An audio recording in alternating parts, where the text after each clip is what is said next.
Je te souhaite la bienvenue dans notre émission Causons d'Afrique et d'amour. Mon nom c'est Imhotep, en hommage à ce grand savant africain de la vallée du Nil. Je suis content parce qu'aujourd'hui c'est mercredi et mercredi c'est cours d'histoire. Nous allons tenter de répondre à tes interrogations sur ton histoire, sur notre histoire, l'histoire des Noirs, depuis l'apparition des premiers hommes jusqu'à aujourd'hui. Mais permets-moi d'introduire cette longue série de cours d'histoire par un sujet très important que nous allons voir aujourd'hui, la carte du monde. Et je te promets que tu ne finiras pas cette émission comme tu l'as commencé. Suis-moi.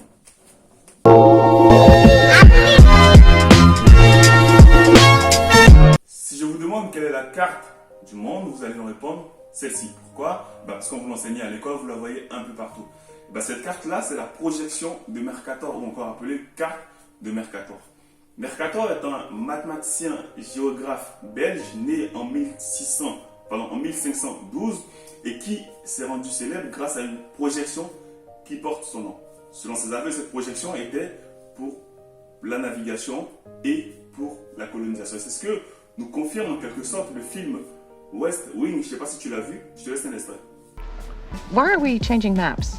Because, CJ, the Mercator projection has fostered European imperialist attitudes for centuries and created an ethnic bias against the Third World.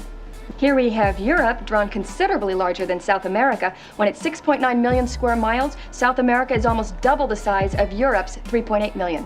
On nous dit que Mercator a inventé cette carte en 1569, donc on est clairement au XVIe siècle. Mais moi, la question que je me pose, c'est de savoir si, est-ce qu'avant cette période, les gens n'arrivaient pas à naviguer correctement? Est-ce que les gens ne savaient pas, ne connaissaient pas l'existence d'autres terres, d'autres continents et n'arrivaient pas à s'y rendre? Est-ce que les gens n'avaient pas de carte? Et bien c'est justement pour éclaircir ce point que je vais te faire une petite démonstration tout au long de cette émission. À l'époque, pour connaître un territoire, il fallait d'abord s'y rendre.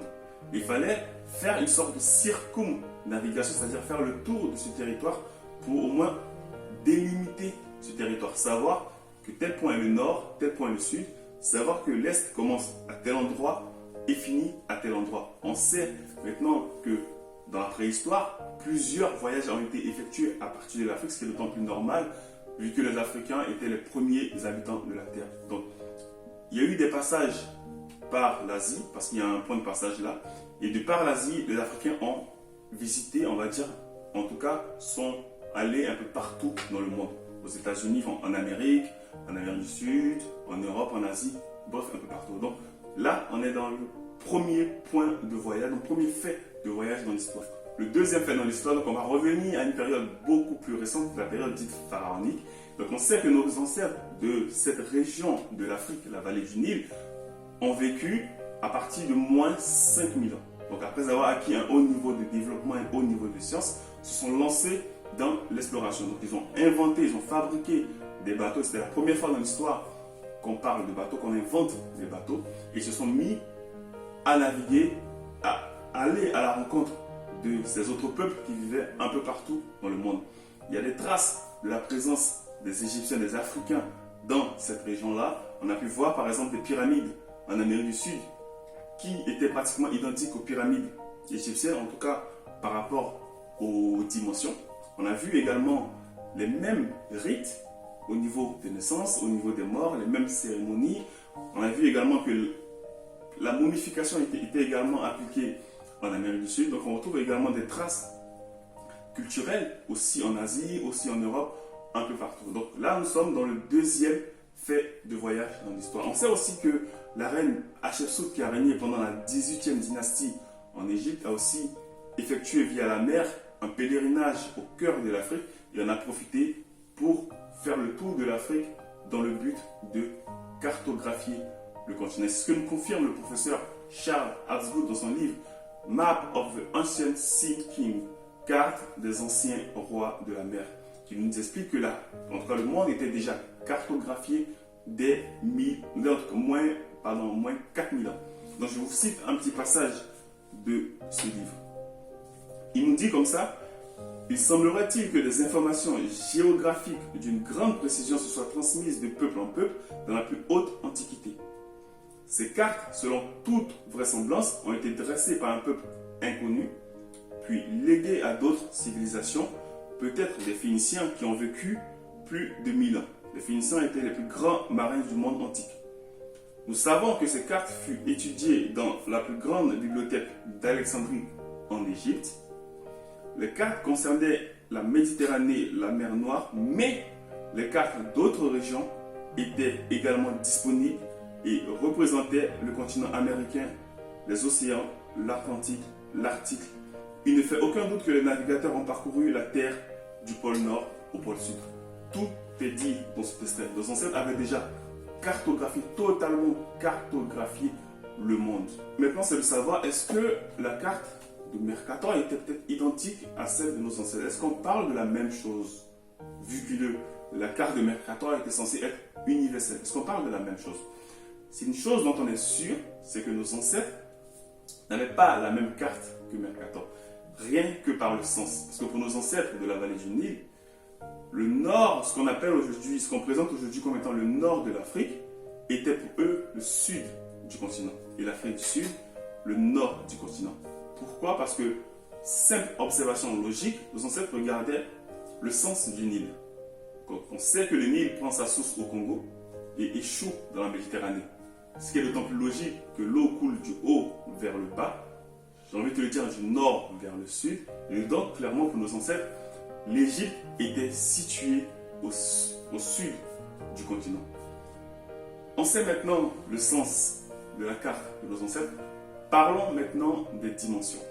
Quand on regarde la projection de Mercator, on peut voir que des territoires, des continents, des pays comme le Groenland, comme la Russie, comme les États-Unis, dépassent, mais largement, l'Afrique. On sait également que certains pays qui positionnaient dans la projection de Mercator aux extrémités ont dit non, ont refusé la projection de Mercator, ont mis en place leur propre projection dans lesquelles ils se positionnaient au milieu. Donc c'est le cas par exemple de l'Australie, c'est le cas aussi de la Chine et de plusieurs pays comme ça qui se sont positionnés. Donc ça prouve clairement qu'une carte est un choix. On décide de la façon dont on va se positionner sur la carte, on décide de la taille du continent ou du pays sur la carte. Une carte, comme je vous le disais, est un instrument de domination mentale, en tout cas d'affirmation d'une grande présence, d'une grandeur. Donc moi, la question que je me pose, c'est pourquoi l'Afrique ne fait pas pareil? Un instrument très important appelé et très fiable, appelé thetruesize.com, nous permet, à partir des dimensions réelles des pays, de pouvoir les comparer. Donc on arrive à comparer pays par pays, continent par continent, pour voir exactement si la projection de Mercator est exacte. On peut comparer. Donc moi, je me suis amusé un peu à comparer parce que selon la projection de Mercator, on a vu ces pays-là un peu énormes qui dépassaient l'Afrique. Moi, j'ai regardé les réelles tailles, les réelles dimensions de ces pays-là. Et on va voir ensemble. Je prends le cas des États-Unis. Quand on voyait un énorme sur la projection de Mercator, 9 526 468 km². La Russie, pareil, on a l'impression que la Russie, vaste pays, 17 98 242 km². Le Canada, aussi énorme, 9 884 670 km². La France et toutes ses îles, tiens, la France, 640 679 km². Et ça croit que c'est ce pays-là qui arrive à faire trembler tout un continent? Enfin bref, le Groenland, le pays, le plus gros pays du monde, 2 166 000 km². Donc on a vu un peu tous ces pays-là. Mais que fait l'Afrique? Quelle est la taille de l'Afrique? Tenez-vous prêts. L'Afrique, 30 415 873 km². Est-ce qu'il faut encore ajouter des choses? C'est-à-dire que dans l'Afrique, moi je peux mettre les États-Unis, je peux mettre également la Russie, je peux mettre la Chine, je peux mettre la France, je peux mettre tellement de pays européens qu'il n'y a plus rien à dire. Donc pourquoi l'Afrique, connaissant ces détails-là, n'arrive pas à produire dans ses établissements scolaires une carte, une projection typique à l'Afrique, une projection qui lui permet d'affirmer sa grandeur? Pourquoi elle accepte une carte dans laquelle elle est défavorisée? C'est la raison pour laquelle, comme je le disais, connaître son histoire est vraiment important. C'est très important de connaître son histoire. Donc nous, tout au long de cette série de cours que nous avons maintenant mis en place à partir d'aujourd'hui, nous allons en tout cas faire l'effort de répondre à toutes ces interrogations-là. Connaître son histoire nous permet également de comprendre le monde dans lequel nous vivons. Nous ne sommes pas dans un monde des bisounours où tout se passe bien, c'est la paix. Non, on est dans un monde où les plus riches, les plus forts piétinent les plus pauvres, entre guillemets, ou les plus petits. On est dans un monde où des gens qui vivent dans un petit pays hors du continent, fabriquent l'argent, la monnaie de tout un continent. Pourquoi? Connaître son histoire aussi nous permet de comprendre pourquoi des gens dans un autre continent décident de la façon dont les Africains vont faire fonctionner leur État, leur pays, vont décider en fait, j'ai envie de te le dire, de la façon dont les Africains doivent se soigner. C'est pas un scandale. Enfin bref, donc nous sommes au terme de cette émission, j'espère qu'elle t'aura plu. Et donc si c'est le cas, dis-nous en commentaire ce que tu en penses. Dis-nous en commentaire si selon toi, les pays africains devraient tous, en tout cas, avoir une carte qui correspond à leurs attentes. Moi je me suis un peu amusé et je suis tombé sur cette carte-là. Je te laisse regarder. En tout cas, si l'Afrique doit considérer ses dimensions actuelles, doit considérer le sens, en tout cas dans lequel voyaient nos ancêtres, on tombe facilement sur ce genre de carte-là. L'Afrique inversée comme tu le vois. Voilà, donc partage massivement cette vidéo, en tout cas, afin de toucher un maximum de personnes, parce que le but de ces cours, c'est justement de pouvoir, je l'espère, informer tous les Noirs. Il faut que nous puissions connaître enfin notre histoire. Arrêtons de dire que ça ne nous intéresse pas, non, c'est l'histoire du passé, non. L'histoire nous permet de mieux comprendre l'avenir. En tout cas, de faire briller à nouveau ce continent-là. Alors, si ce n'est pas encore fait, je te conseille de t'abonner à notre chaîne YouTube. Je te laisse le lien en description, qui est la chaîne principale. Tu peux également t'abonner sur Facebook, Instagram, qui sont également nos supports.